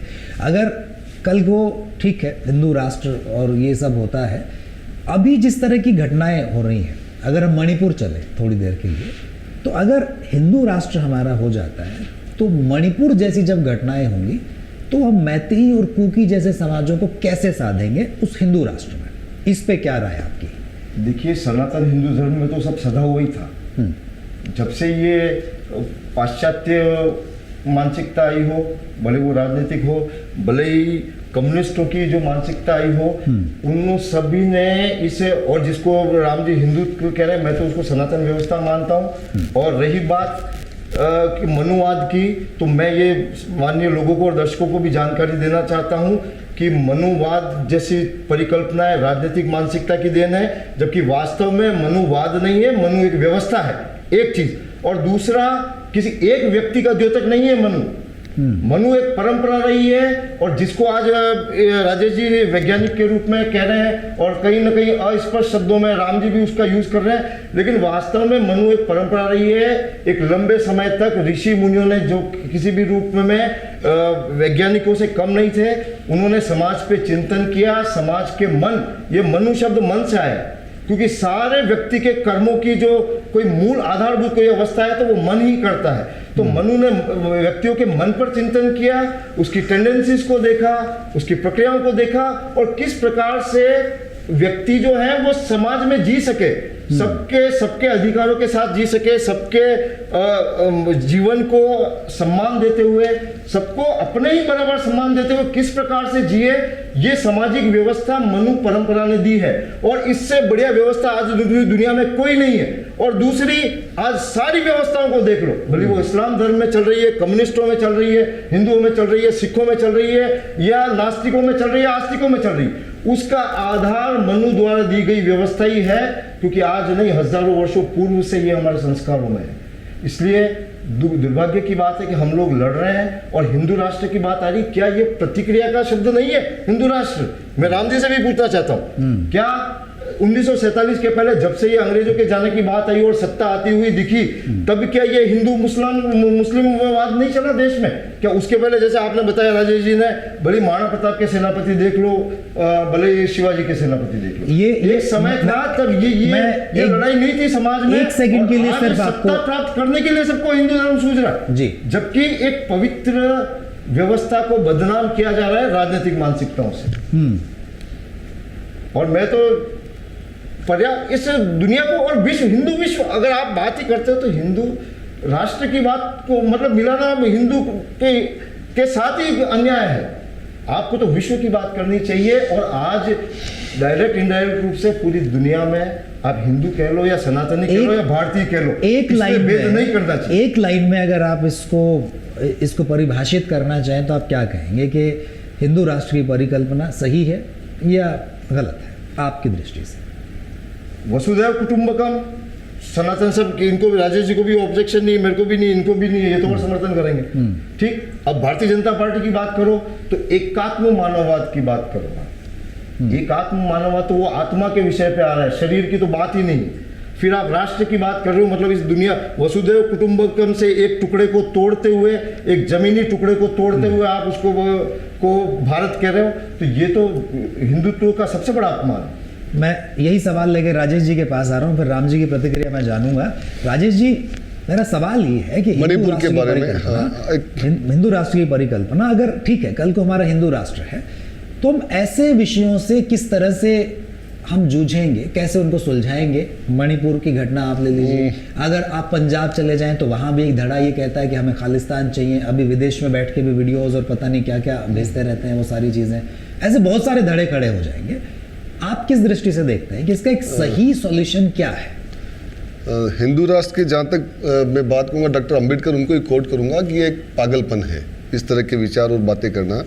और दूसरा जो आप अभी कह रहे हैं कि कुकी और जो मैतेई का जो मामला मणिपुर में हुआ है, और पूरी दुनिया में एक तरह से हमारा देश शर्मसार हुआ है कि इस तरह से वहाँ पर कुकीज़ महिलाओं को, मतलब मुझे बोलते हुए शर्म आती है कि किस तरह से पूरी दुनिया ने वो देखा है। तो मुझे अपने आप पे मर्द होने पर भी शर्म आने लगी उस घटना को सोच के। मैं भी काम चाहता हूँ मैं कि अगर हम लोग में थोड़ा सा भी हम लोग संवेदनशील है, क्योंकि हमारे परिवार में भी महिलाएं हैं, और अगर उन घटनाओं से भी हम लोग नहीं कांपते हैं तो ऐसा लगता है कि शायद हम लोग मर्द या इंसान कहने लायक नहीं है। और वो क्यों हुआ? वो इनका हिंदू राष्ट्र का मॉडल जो है वो वहाँ पर एक्चुअल में सब जगह लागू कर रही है। पहले गोधरा के नाम से फिर 20 साल तक में किया, उन्होंने वहाँ क्या जो उत्तरी पूर्व है वहाँ पर, उसमें जो कुकीज़ हैं उनको आरक्षण मिला हुआ है, मैतेई को नहीं मिला हुआ है। अभी एक रिसेंटली हाई कोर्ट का ये घटना है, उसके पहले उन्होंने कहा कि भाई मैतेई को भी आरक्षण के लिए मतलब हमको रास्ते खोलने चाहिए। तो उसके बाद से ये सब चीज़ें हुई थी। और बीजेपी का तो ये कॉन्सेप्ट था कि उनको भी मिले। तो ये जो जातियों के जो मतभेद है, एक्चुअल में हमारी कोशिश तो होनी चाहिए कि उनको ख़त्म कैसे किया जाए, लेकिन कैसे उन्होंने उसको बढ़ा चढ़ा के एक तरह से मैतेई के साथ मिल के, भाई ये जो ईसाई अधिकतर कुकी है वो ईसाई है, तो इसलिए उन पर हमले किए। और आप देखिए 80% जो मारे गए हैं वो कुकीज़ मारे गए हैं। और वहाँ पे आप देखो इस तरह से पुलिस थाने लूट लिए गए, हथियार लूट लिए गए, हजारों राइफलें लूट ली गई। और ये डबल इंजन की सरकार बोलते हैं, भाई हमारी सरकार बनाओ डबल इंजन की, तो हम लोग देश को ऐसा देंगे, भय मुक्त देश देंगे। लेकिन एक तरह से वो सामने एक तरह से इनका खोखला जो नारा है वो, और उन्होंने उस मॉडल को जबरन लागू करने की कोशिश की उस हाईकोर्ट के आदेश के बहाने। तो ये एक तरह से, और उसकी आग मिजोरम में फैली, दुनिया में फैली। मिजोरम में फिर वो मैतेई को मारने लग गए लोग, वहाँ पे जो नागाज और वो ज़्यादा है, तो सेना और पुलिस वहाँ पे उस सीमा पर आपस में लड़ने लग गए। कि तुम इधर नहीं आ सकते, वहाँ पे कोई घुस रहा तो उनकी जाति और धर्म पूछे जा रहे हैं। तो ये कैसा देश बन रहा है? तो ये उसके आप दुष्परिणाम देखें। दुष्परिणाम है। तो ये एक्चुअल में क्या कि ये वोट की फसल के लिए जिस ढंग से ये चीज़ों के, भाई तुम्हें भी मिलना चाहिए, तुम भी हिंदू हो, देखो तुम हिंदू इसलिए नहीं मिल रहा है, ये ऐसे ही है, ये विदेश से आए, बाहर से आए, ये सब प्रचार चलते हैं। तो इस तरह से ये काम चल रहा है। फिर एक बात मैं कहना चाहूँगा, धर्म के मामले में धर्म क्या है? हिंदू धर्म हो या कोई भी धर्म है, धर्म मेरा और परमात्मा से मिलने का एक रास्ता है। इसके बीच में कोई तीसरा नहीं है जी। मुझे अगर अपने धर्म की रक्षा के, धर्म के नाम पे सड़क पे आना पड़े, मेरा धर्म सबसे ऊंचा, मेरी परंपरा, मेरी संस्कृति, मेरे विचार सबसे ऊंचे, बाकी सब नीचे, तो मुझे लगता है वो धर्म नहीं हो सकता है। और कम से कम अगर मेरा धर्म ऐसा है तो मैं उस धर्म में नहीं रहना चाहूँगा जिस धर्म में इस ढंग से बात की जाती हो। और मुझे लगता है जहाँ पर भी धर्म के आधार पर व्यवस्था है वहाँ पर इस तरह की बातें की जाती है, मेरा धर्म, मेरा गौरव, मेरा फला, मेरा ढीकड़ा, इस ढंग की बातें की जाती है। तो मेरा पहला तो ये, और एक बात और है, ये जो भरत जी कह रहे हैं उससे मैं बिल्कुल सहमत हूँ कि धर्म और राजनीति दोनों अलग अलग चीज़ है। राजनीति में धर्म को मिलाया तो धर्म में भी गिरावट आएगी, और धर्म में राजनीति को मिलाया तो राजनीति में भी गिरावट आएगी। दोनों में जो गिरावट हम लोग देख रहे हैं आज, वो इस कारण से हो रही है। धर्म अगर आपको एक बेहतर इंसान नहीं बनाता, सरल नहीं बनाता, ईमानदार नहीं बनाता, एक संवेदनशील नहीं बनाता, बराबरी की व्यवस्था की बात नहीं करता है, तो मुझे लगता है कि वो धर्म नहीं है। वो आप धर्म के नाम पर नौटंकी कर रहे हैं, हिंसा कर रहे हैं, नफरत फैला रहे हैं। और ये जो हिंदू राष्ट्र का जो इनका कॉन्सेप्ट है वो इसी आधार पे, उस आधार पर नहीं है जो धर्म का जो कॉन्सेप्ट है। तो मेरे और परमात्मा के बीच में किसी तीसरे का कोई मतलब नहीं है। और मुझे मेरी धर्म की रक्षा अरे धर्म, आप इतने मजबूत हो गए कि धर्म की रक्षा आप करोगे या धर्म आपकी रक्षा करेगा? भाई आप इतने मजबूत कैसे होंगे? हिंदुओं जाग जाओ, धर्म पे संकट आया। अरे भाई धर्म ऐसा है क्या हमारा? धर्म को अगर हम लोग बहुत मजबूत कहते हैं, बहुत महान कहते हैं, तो इस तरह की बातें क्या कर रहे हैं आप?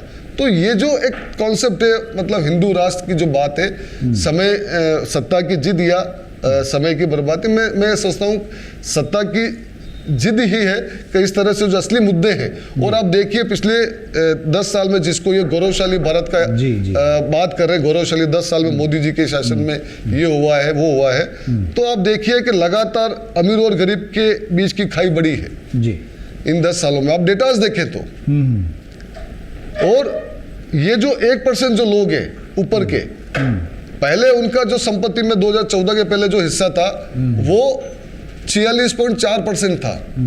अभी आंकड़ा आया, मैंने 3 महीने पहले पढ़ा, उसमें 73% हो गया, जो 1% के लोग हैं ऊपर के इस देश के। तो ये जो हिंदू राष्ट्र का जो कॉन्सेप्ट है वो किनको फायदा पहुंचा रहा है या किनके लिए काम किया जा रहा है जी, किनके लिए सौदे किए जा रहे हैं वहां पे जाके, विदेशों में जाकर? तो ये जो एक तरह से चीजों को, और आप ये कह रहे हो हमको हथियार खरीदने हैं, गौरव के लिए खरीदने हैं। अरे भाई हमें तो दुनिया और देश ऐसा बनाना है जिसमें सब भाईचारे से रहे, मिल के रहे, प्रेम से रहे। और हमारे सैनिक अगर मरते हैं सरहद पे तो ये हमारे लिए गर्व की बात नहीं, शर्म की बात है। अमेरिका में जो विकसित देश है, इंग्लैंड है या कई और दूसरे जो भी देश है, एक भी सैनिक मरता है तो वहाँ पे सरकार से सवाल होते हैं कि तुम्हारी नीतियाँ ऐसी की जिससे हमारे सैनिक मर रहे हैं, और हम लोग यहाँ पर उसके नाम पर वोट लेते हैं। एक बहुत सधी हुई टिप्पणी राम जी आपसे चाहूँगा इस विषय पे। पहली बात तो मैं आपसे ये निवेदन करूं सर जी कि राजेश जी ने कम से कम इस बात को तो स्वीकार किया कि धर्म क्या है। सबसे पहले तो ये तय कर लिया जाए कि धर्म क्या है जी। What is religion? Religion is a way, life style is a way of how to I am living, मेरी ज़िंदगी कैसे निकले। धर्म क्या है? धर्म हिंदू धर्म को बिना जाने और सिर्फ हिंदू धर्म की आलोचना करके राजनीतिक रोटियां सेकने का काम नहीं करे कि ये खराब है, ये खराब है।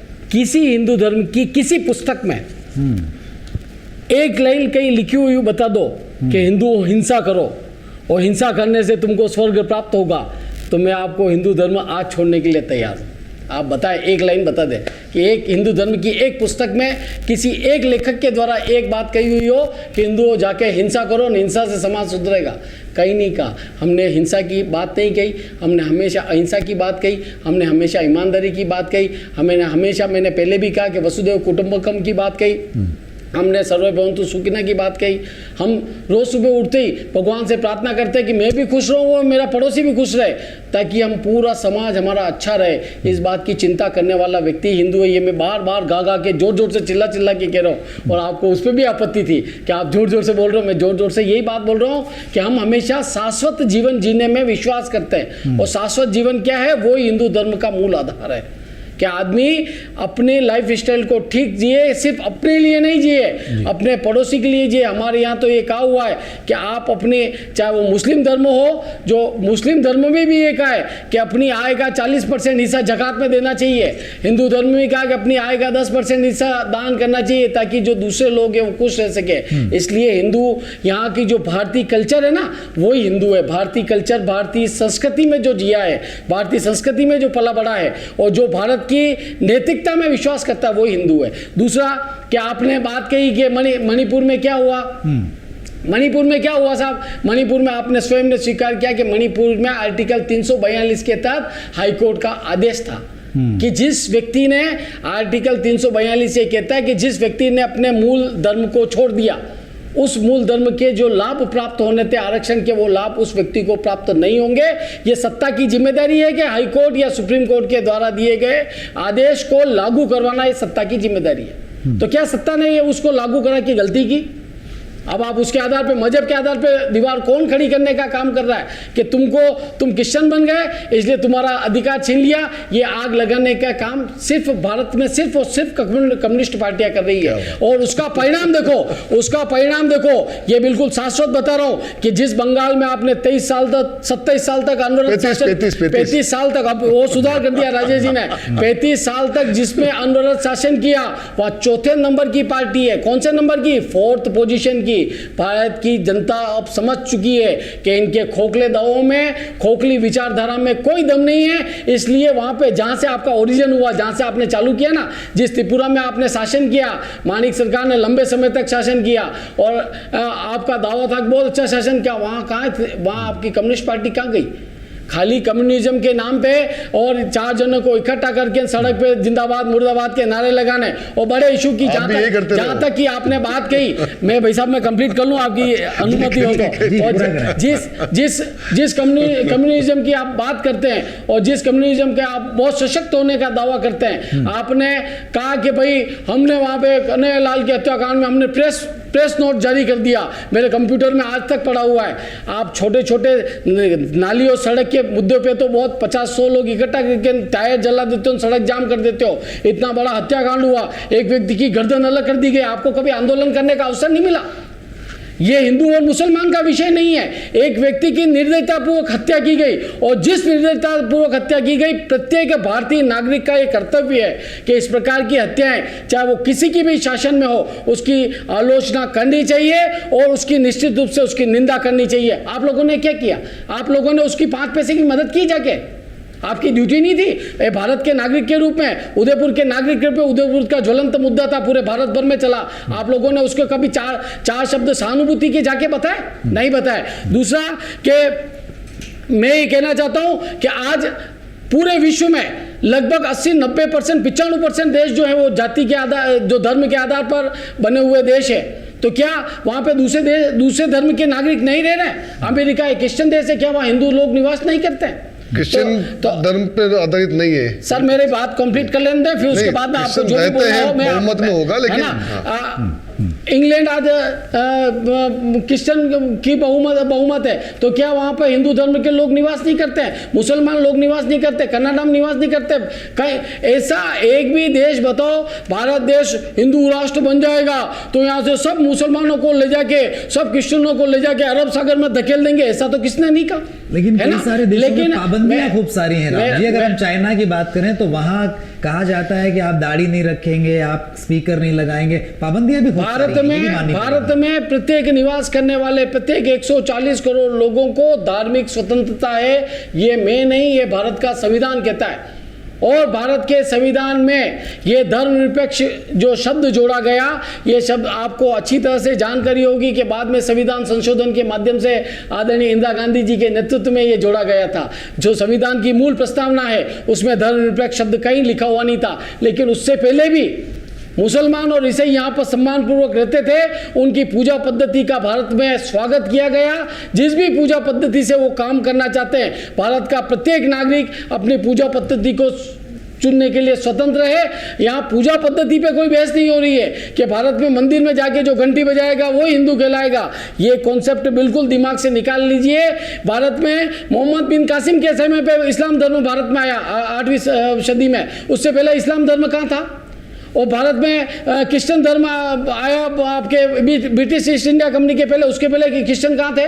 लेकिन भारत का जो मूल सनातनी है, भारत का जो मूल धर्म का हिंदू धर्म का आदमी है, वो व्यक्ति आज दिन तक आदि अनादिकाल से, आज से नहीं, इन सत्ता की व्यवस्था से नहीं, हमारे मन की इच्छा से, हमारे मन के गुणों की वजह से, हमारे संस्कारों की वजह से दूसरे धर्म का पालना करता है, दूसरे धर्म के आदर करता है, उसके जो पूजा पद्धति उसके सम्मान करता है। और निश्चित रूप से इसके लिए हमको इनकी सीख की आवश्यकता नहीं है। हम अपनी व्यवस्था से ठीक करेंगे। और भारत में जिस प्रकार का हिंदू धर्म का जिस प्रकार का एक हुआ खड़ा किया जा रहा है, ये सो कॉल्ड कम्युनिस्ट के जो लोग हैं, ये एक इंटेलेक्चुअल, अपने आप को इंटेलेक्चुअल मास मानते हैं। ये अखबारों के ऑफिस में जाके बैठते हैं और वहाँ पे, क्योंकि जनता के द्वारा ये नकारे जा चुके लोग हैं, जनता इनको वोट नहीं दे रही है, लेकिन ये ऐसे मीडिया के ऑफिस में जाके और अपनी बातों को प्रचारित करके और इस प्रकार का एक नैरेटिव सेट कर रहे हैं कि मोदी जी के नेतृत्व में कुछ नहीं हुआ।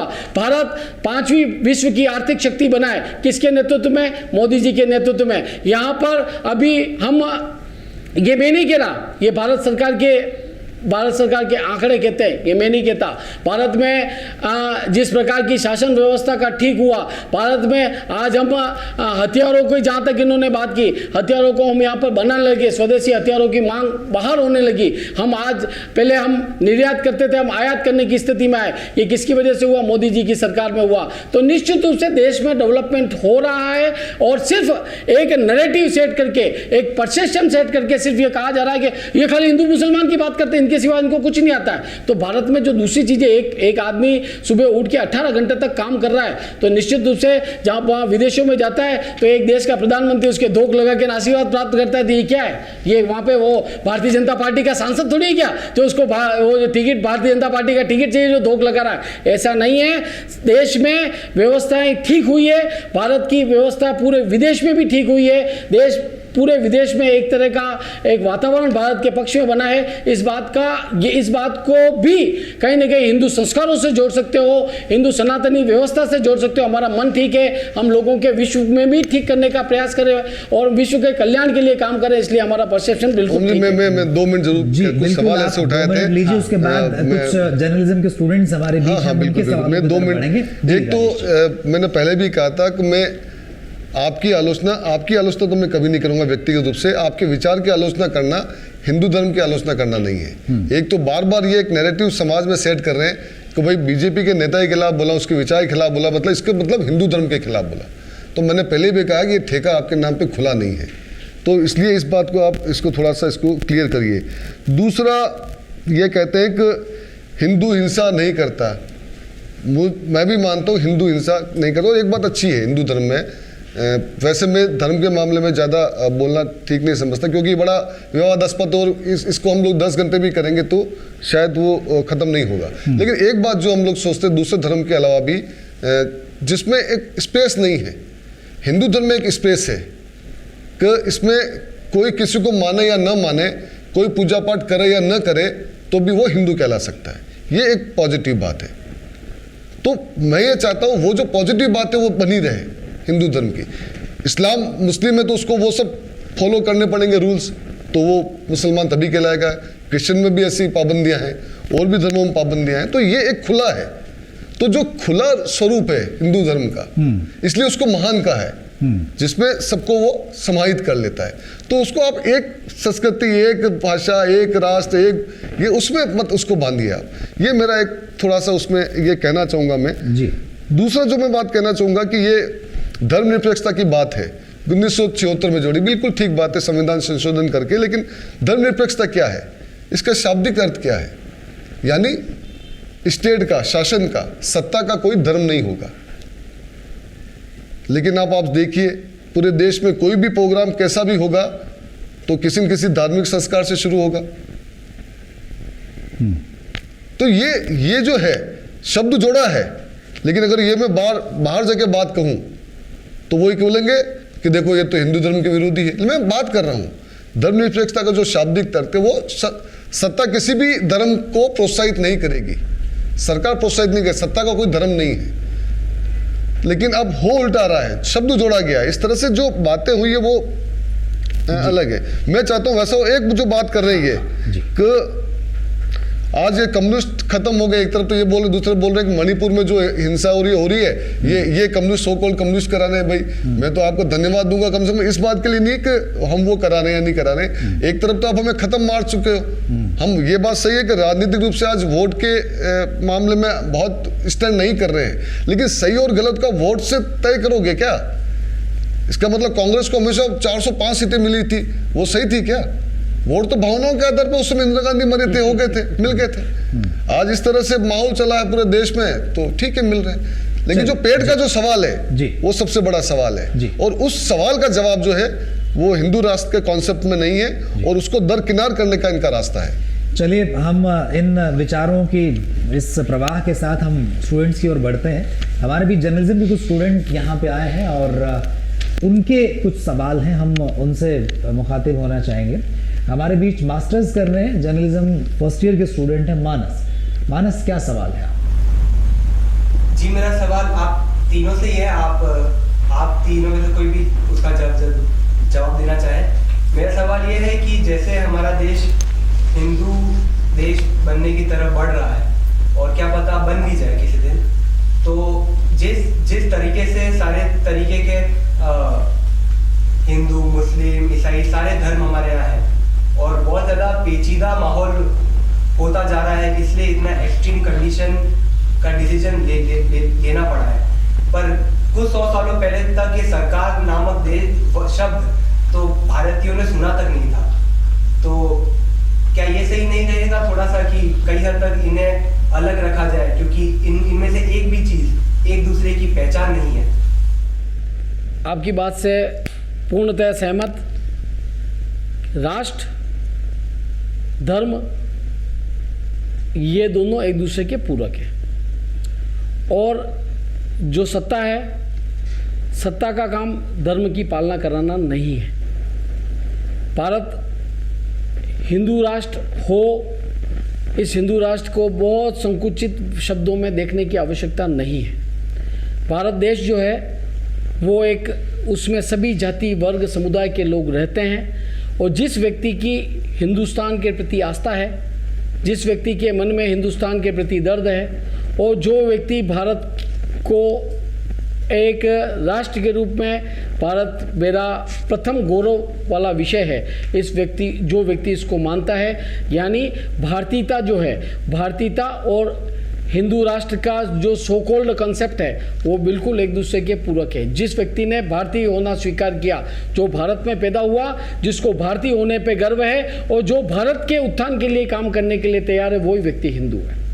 इसका मतलब क्षणिक ये संकुचित शब्द नहीं है कि भारत में कहीं हिंदू राष्ट्र हो गया तो दूसरी जो लगभग 40 करोड़ जो मुसलमान और क्रिश्चियन और जो माइनॉरिटीज़ के लोग हैं इनको निकाल के देश में से अलग कर दिया जाएगा, ऐसा कॉन्सेप्ट कहीं पे भी नहीं है। इस चीज़ के लिए बिल्कुल निश्चिंत रहा जाना चाहिए। अगर भारत में कोई भी व्यक्ति पैदा हुआ जिसकी भारत में आस्था है और जो भारत के प्रति उत्थान के लिए काम करने के लिए तत्पर है, नारों से तय होती है। नहीं, आस्था नारों से तय नहीं होती है, चरित्र नीति नहीं है इसमें। आस्था नारों से तय नहीं होती है, लेकिन याकूब मेनन, यासीन मलिक और अफजल गुरु और इस प्रकार के जो लोग हैं उनको भारत में, भारत के प्रति वफादार बनना पड़ेगा, निश्चित रूप से बनना पड़ेगा। भारत में जन्म लिया है तो भारत के उत्थान के लिए आपको काम करना पड़ेगा। यस, मैंने तो नाम लेके बताया है कि निश्चित रूप से ऐसा व्यक्ति जो भारत में पैदा होता है और यूनिवर्सिटी में नारे लगाता है कि भारत टुकड़े होंगे, जरूर इंशाअल्लाह इंशाअल्लाह के इस प्रकार के नारे अगर कोई व्यक्ति लगाता है तो उसके लिए प्रत्येक भारत, डिस्चार्ज हो जाता है। सुनिए सर, इसके लिए प्रत्येक भारतीय के मन में दर्द होना चाहिए। भारत में पैदा हुआ, निश्चित रूप से भारत के प्रति उसकी आस्था होनी चाहिए, वफादारी होनी चाहिए। आप सभी को मेरा नमस्कार। मेरा नाम हिमांशु चौबे है और मेरा सवाल राम सर से है कि आपने कॉन्स्टिट्यूशन की बात की। कॉन्स्टिट्यूशन के प्रीएम्बल में क्लियरली लिखा हुआ है कि इंडिया एक sovereign, social, secular and democratic country. बिल्कुल। इस देश में 140 करोड़ की आबादी में हिंदू है, मुस्लिम है, सिख है, ईसाई है, सारे धर्म के लोग हैं। तो सिर्फ हिंदू राष्ट्र क्यों बनाया जा रहा है इसे? उस हिसाब से तो सत्ता की जो पावर है वो सिर्फ इंडिया में है। पार्टीशन से पहले पाकिस्तान भी इंडिया में था। तो क्या अगर हमारी उतनी पावर होती तो हम पाकिस्तान को भी हिंदू राष्ट्र बना देते, अगर वो हमारी उसमें होता?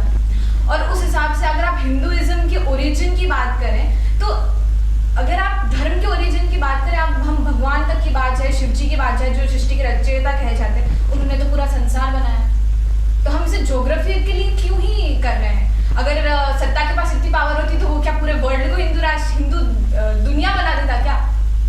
ये अगर आपके पास सत्ता के पास पावर सिर्फ इतनी ही है हाँ ज्योग्राफिकल एरिया में, तो हम इसको हिंदू राष्ट्र बनाते। तो हिंदू राष्ट्र की ये क्या आवश्यकता है?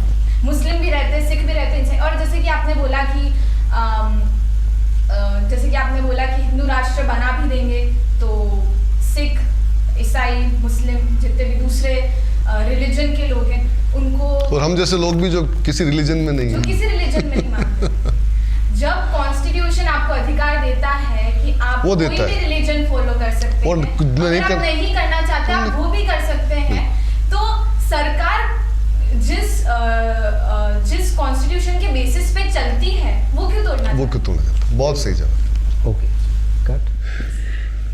मैं आपको पहले तो ये क्लियर कर दूं कि भारत के संविधान में धर्मनिरपेक्ष शब्द जो है बहुत लेट, ठीक। लगभग 1976-75 के आसपास जोड़ा गया है मूल रूप से। लेकिन हमारा जो मूल है वो मूल निश्चित रूप से राइट फ्रॉम बिगिनिंग, जब भारत देश आज़ाद भी नहीं हुआ था तब से हम एक कल्चर के साथ में रहते हैं, एक संस्कृति के साथ में रहते हैं। और धर्मनिरपेक्ष चाहे कहें चाहे नहीं कहें, हमारा जो सरकार का जो चरित्र है, धर्मनिरपेक्ष कौन होगा? धर्मनिरपेक्ष सरकार होगी, और सरकार आज भी धर्मनिरपेक्ष ही है ना। ये हिंदू राष्ट्र का जो परसेप्शन तैयार किया गया, सरकार के जो एक्ट थे, पहले दूसरे धर्म के लोगों को, जैसे कल का उदाहरण बताता हूँ, सलूम्बर जिले का उद्घाटन हुआ, ठीक है। एक मंच बनाया गया जहाँ पे सत्तारूढ़ पार्टी के सारे लोग बैठे थे और मुख्यमंत्री जी का वीसी से संबोधन हुआ, वहाँ के जो प्रभारी मंत्री जी थे उनका संबोधन हुआ, कलेक्टर, एसपी, सारे लोग बैठे थे। वहाँ पे एक मौलवी जी आए, उन्होंने कुछ आयतें पढ़ी। मैं समझता नहीं कुरान के बारे में ज़्यादा, लेकिन उन्होंने कुछ आयतें पढ़ी। उस पर आज अभी तक till today this time nobody have make a single comment on that कि why that person was standing on that secular stage। ऐसा वो व्यक्ति सेकुलर मंच पे क्यों खड़ा था, वहाँ पे कुरान की आयतें क्यों पढ़वाई? लेकिन वो क्योंकि मुसलमान था, हमको अपने आप को धर्मनिरपेक्ष शो करना है, इसलिए ही वॉज वेरी गुड, बहुत अच्छी बात कह रहा था वो। मैं तो कह रहा हूँ वो बहुत अच्छी बात कह रहे थे, उनका स्वागत किया जाना चाहिए। लेकिन अगर उसी मंच से रामचरितमानस की 4 दोहे पढ़ लिए जाते तो तुरंत क्वेश्चन मार्क क्रिएट हो जाता कि ये क्या है, भारत तो धर्मनिरपेक्ष देश है, भारत में इस प्रकार का कैसे पढ़ रहे हो आप? जब क्रिश्चियन कोई वहाँ पे जो 2-4 कोई प्रेयर कर लेता है तो वो is okay, that thing is okay with our own mind के, दैट इज ओके, क्योंकि हम धर्मनिरपेक्ष हैं। धर्मनिरपेक्ष क्या होता है कि हिंदू के अलावा, सनातन संस्कृति के अलावा कोई भी बात करोगे तो वो धर्मनिरपेक्ष की श्रेणी में आएगी। लेकिन जैसे ही हिंदू धर्म के संबंधित कोई बात करोगे तो आप पे कम्युनलिज्म का ठप्पा लग जाएगा। तो क्या ये ठीक है क्या? इसलिए हमने हिंदू राष्ट्र के बारे में न तो भारत के प्रधानमंत्री ने कभी एक शब्द कहा, न भारत के गृह मंत्री ने कभी एक शब्द कहा, न भारतीय जनता पार्टी के किसी भी नेता ने एक शब्द कहा। ये एक परसेप्शन, एक नैरेटिव, एक इमेजिनरी नैरेटिव तैयार किया गया और ये लोगों के मन में ठूसा जा रहा है कि डर जाओ, ये मोदी जी वापस 2024 में आ जाएंगे और हिंदू राष्ट्र बना देंगे। तुम्हारे वोट हमारे पास ले आओ। ये सिर्फ वोटों को, जो माइनॉरिटीज़ है उनके वोटों को अट्रैक्ट करने की व्यवस्था है, nothing else. Nobody is saying कि we are going to make a Hindu राष्ट्र। Who is saying you? Have you ever read? आपने किसी न्यूज़पेपर में पढ़ा कि भारत हिंदू राष्ट्र बनेगा? कभी पढ़ा? कभी किसी आर्टिकल को पढ़ा? नरेंद्र मोदी जी के किसी लेटर को पढ़ा? नरेंद्र मोदी जी के किसी भाषण में ये सुना? या किसी भारत सरकार के किसी लेटर में ये जारी हुआ कि फटाफट इसके आंकड़े लेके आओ, हम हिंदू राष्ट्र घोषित करने वाले हैं? Have you ever read? No? Then why you have made such type of narrative in your mind? Only because के एक सो कॉल्ड जो सेकुलरिज्म लोग हैं ना, वो आपके दिमाग में फिट कर रहे हैं कि मुसलमानों डर जाओ, वोट हमको दे दो। अदरवाइज मोदी जी वापस आ रहे हैं 2024 में और हिंदू राष्ट्र घोषित कर रहे हैं। यह सिर्फ वोटों को लेने का एक तरीका है और कुछ नहीं है। इसलिए आप भय से मुक्त रहिए। समाज में सब लोग जैसा रहते हैं, जिस सम्मान के साथ में, जिस पूजा पद्धति के साथ में रह रहे हैं, उनको पूरी तरह से स्वतंत्रता है। भारत में धार्मिक स्वतंत्रता की बात हमने संविधान के आपके अधिकार में कही है। निश्चित रूप से आप अपने धर्म के हिसाब से काम कर सकते हैं, आपको किसी चिंता करने की आवश्यकता नहीं। मैं जोड़ना चाहूँगा इनके बात में, उन पे सर करिए। जो इन्होंने कहा ये एक नैरेटिव भरा जा रहा है, खासकर सलूम्बर जो जिला बना उसका दर्द इन्होंने अभी रखा है। उसमें हवन भी किए गए थे, वो आप नहीं बोलना चाहेंगे।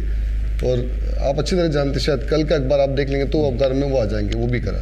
दर्द इनका ये है कि वो मौलाना क्यों, ये मेरा दर्द नहीं है, ये मेरा दर्द नहीं है। आपने मैंने यूं कहा कि मैं उसका सम्मान करता हूँ। वो जो मौलवी जी वहाँ चढ़े, उन्होंने अच्छी बातें कही, मैं उसका सम्मान करता हूँ। लेकिन मैंने उस पूरी पिक्चर को आपको बताने का प्रयास किया। नहीं राजेश जी, गलत तरह से क्वाट नहीं करे। मैंने उस बात को बताने का प्रयास किया कि सेकुलर कंट्री में अगर कोई हवन होता है तो क्वेश्चन देखो, मन में दर्द आ गया तुरंत। नहीं, मन में दर्द आ गया कि हवन भी हुआ, लेकिन वो बोले तो तकलीफ नहीं हुई। दर्द तो मैं बहुत बता रहा हूं ना, ऐसे प्रे करेंगे तो तकलीफ नहीं आएगी। बता रहा हूं, ऐसे प्रे करेंगे तो तकलीफ नहीं आएगी। नहीं, मैं बात को आपने कोट किया इसलिए मैं सुनिए, कोट किया ना इन्होंने। एक बार वो कर दिया हमारे यहाँ पे, मतलब जो हम जिस जगह में रहते हैं, सुबह से शाम तक जो हमारी हिंदू धर्म की आस्थाओं की जो परंपराओं के जो काम है वो सुबह शाम तक होते हैं। सुबह उठने से लेकर रात तक सोसाइटी में होते हैं। स्कूल जाओ तो होते, कॉलेज जाओ तो होते, किसी फंक्शन में जाओ तो वही उस तरह से सारे काम होते हैं कि जिसमें कोई उद्घाटन भी होगा तो वो सारे वो रीति रिवाज अपन देखते हैं। कहीं पर ऐसा नहीं होता है। तो ये जो बात है धर्मनिरपेक्षता की, मैं तैयार हूँ, बिल्कुल गलत है मौलवी जी ने बोला, मैं बोलने को तैयार हूँ, आपके सामने बोल रहा हूँ। लेकिन हवन करने को भी गलत बोलना पड़ेगा जब उद्घाटन हो रहा है सरकारी। हम गलत नहीं बोलना पड़ेगा, हम तो स्वागत कर रहे हैं उसका। नहीं, दोनों को गलत बोलना पड़ेगा। आपको चुन के नहीं, मैं बोल रहा हूँ ना, हम तो स्वागत कर रहे हैं, हमको अच्छा लगा। हम और आपको स्कूल में और सारे जो फंक्शन होते हैं उसमें व्यवस्था करनी पड़ेगी। मेरे घर पे बताओ, मेरे घर पे मैं नहीं चाहता था किसी तरह का मतलब धार्मिक कर्मकांड हो, लेकिन मेरे परिवार को वो तरीके पसंद है, उन्होंने करा, मुझे कोई दिक्कत नहीं है। लेकिन घर पे, लेकिन मेरा कोई संगठन का काम है या पार्टी का काम है, वहां पर मैं नहीं करने दूंगा, वहां पे मैं अड़ जाऊंगा। नहीं, ये यहाँ पर सभी लोग आएंगे, यहाँ पर कोई परंपरा नहीं चलेगी। जब आप स्टेट की बात करते हैं, हम अगले सवाल की ओर बढ़ना चाहेंगे। और ये कह रहे मोदी जी ने कब कहा ऐसा ऐसा हो जाएगा। मैं मोदी जी का भाषण आपने भी देखा होगा, एक बता दे सर। कपड़ों से पहचाना जाता है कि कौन दंगे कर रहे हैं, फिर किन लोगों को बताया जा रहा है। नहीं, ऐसा नहीं, गलत बात। आप निकाल लीजिए फुटेज। मोदी जी ने कोई फुटेज बताई?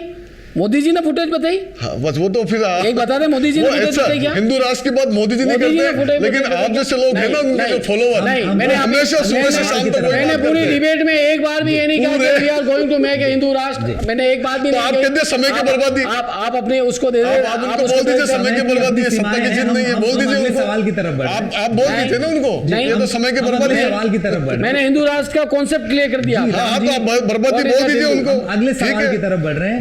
मेरा सवाल सिंघवी जी से है, अगर आपकी जो विचारधारा है कम्युनिस्ट पार्टी की, वो केरल में आपकी सरकार है, वहां पर आरएसएस के नेताओं की सरेआम हत्या होती है, बीजेपी नेता की हत्या होती है। अगर आपकी विचारधारा की सरकार पूरे हिंदुस्तान में अगर बनती है तो वहां तो फिर दूसरे नेता हैं या फिर हिंदू राष्ट्र के जो लोग हैं, उनकी विचारधारा के लोग हैं, वो तो रह नहीं पाएंगे। फिर कैसे देखते हैं उसको आप? देखिए, आपने जो बात कही, एक वहाँ हत्या होती है बीजेपी आरएसएस के लोगों की, तो आप आंकड़ों पे अगर जाएंगे तो मैं इसको नकारूंगा नहीं।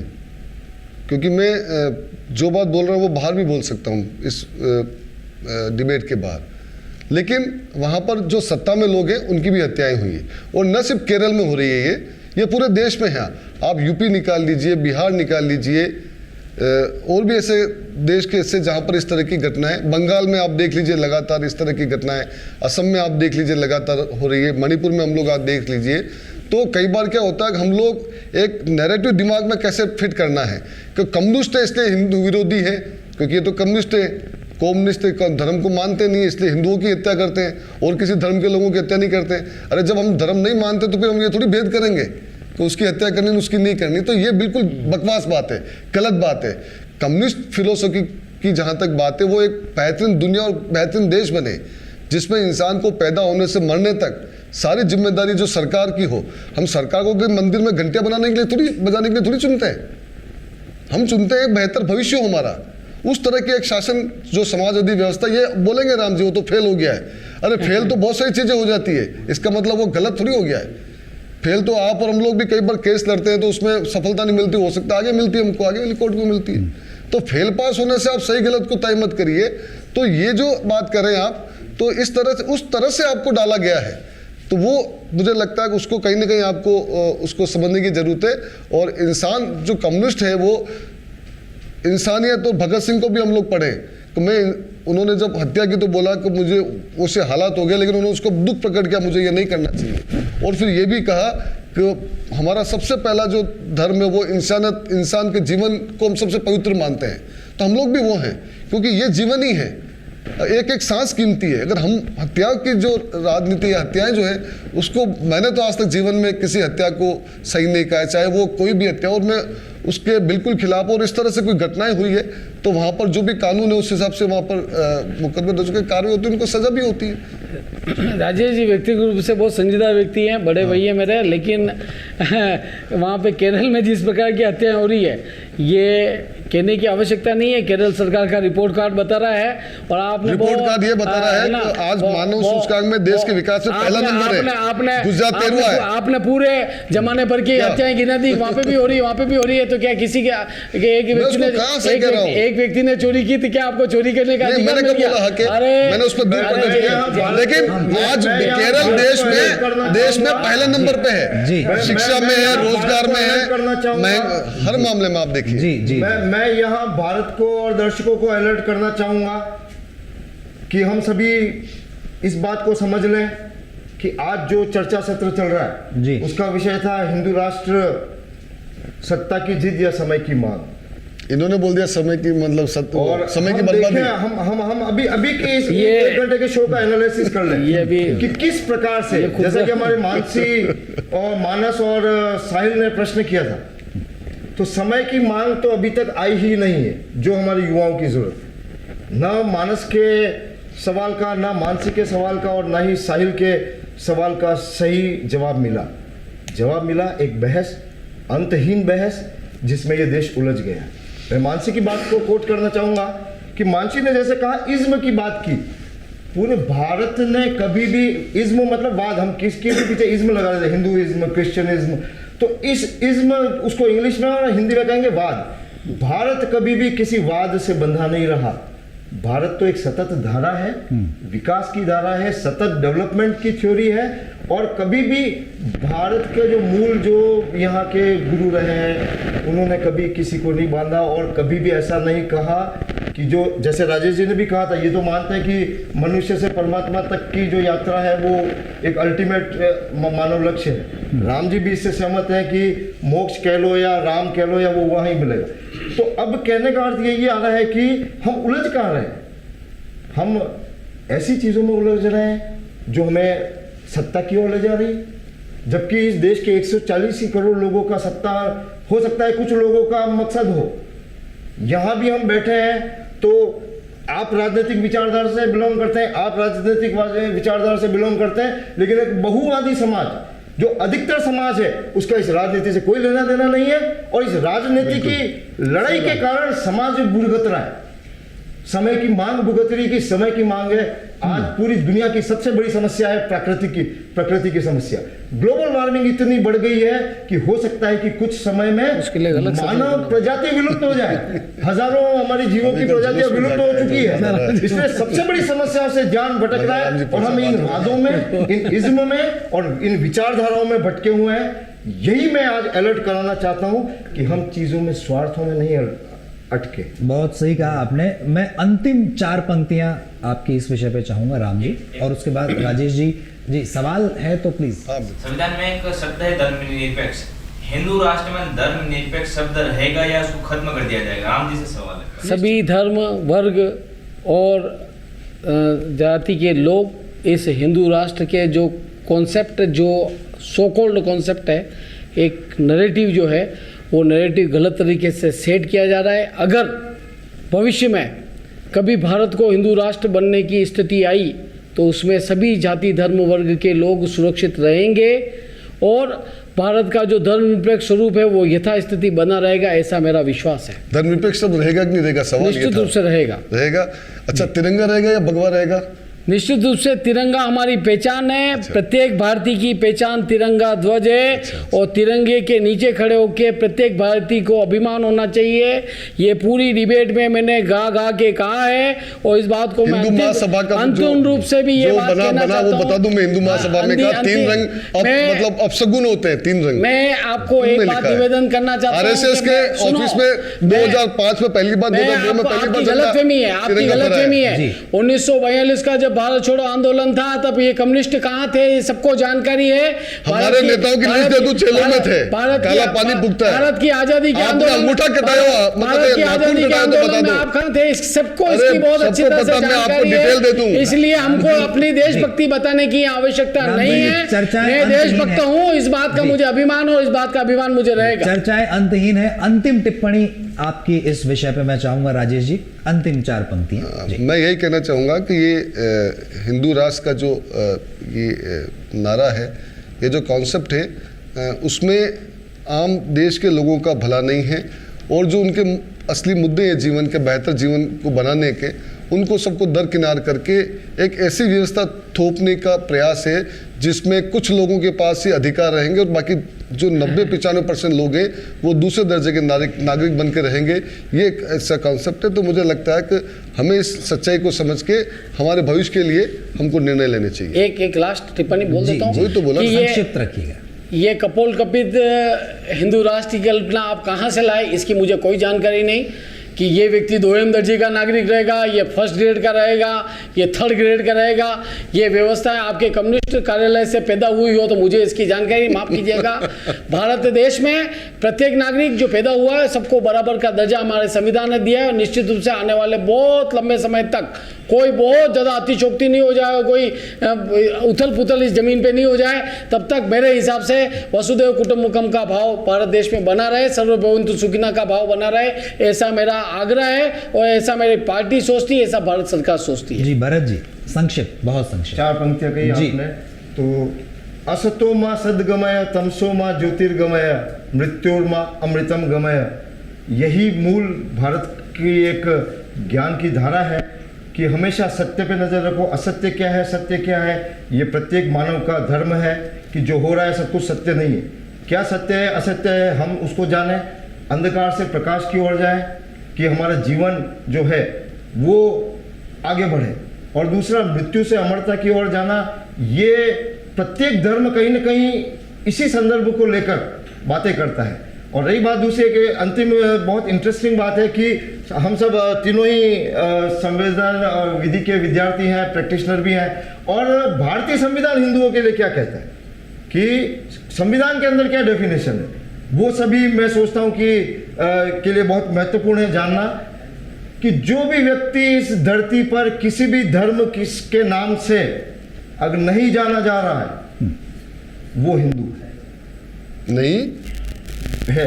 उसमें ये कोई जो हिंदू नहीं है, मैंने पढ़ा, मैं स्वयं में जो मुसलमान नहीं है, जो सिख नहीं है, जो ईसाई नहीं है, जो ये नहीं है, इसका मतलब दुनिया के सारे जितने आइडेंटिफाइड धर्म के नाम हैं वो सब लिखने के बाद कहता है जो इनमें नहीं आ रहा है वो हिंदू। बचा हुआ जो है वो हिंदू है। तो ये कितनी विराट महासागर जैसी भाषा है, वैसा हमारा स्वभाव भी बने तो इस धरती पे बिल्कुल सही बात कह राजनीति रहे के हैं। कारण लड़ने की जरूरत पड़ेगी, सहमत ना जी। धर्म के कारण लड़ने की जरूरत पड़ेगी, चलिए, और बहुत- ना ही सत्ताओं जी। के लिए लड़ने की जरूरत जी, पड़ेगी। जी, जी। जरूरत है बिल्कुल। केवल मानव मानव में सद्भावना की और प्रेम की। बहुत शुक्रिया आप सभी का। तो आपने हमारे तमाम पैनलिस्ट को सुना, तब सबके विचार सुने और जाना। और अलर्ट भारत न्यूज़ पर इस तरह की चर्चाएं अक्सर आपको देखने सुनने को मिलती हैं। अगर आप चाहते हैं कि भविष्य में भी इस तरह की इंटेलेक्चुअल चर्चाएं, इस तरह की बातचीत आप सुन पाएँ, उनका हिस्सा बन पाएँ, तो अलर्ट भारत न्यूज़ को आप सब्सक्राइब कीजिएगा। और आज की इस परिचर्चा के विषय में आपके जो विचार हैं हमें ज़रूर भेजिएगा। हमारे तमाम मेहमानों का बहुत बहुत शुक्रिया। राजेश जी, राम जी, भरत जी, बहुत अच्छा लगा आप सबके विचारों को जान के, और फिर मुलाकात होगी। बहुत बहुत शुक्रिया आप सभी का। धन्यवाद। नमस्कार। नमस्कार।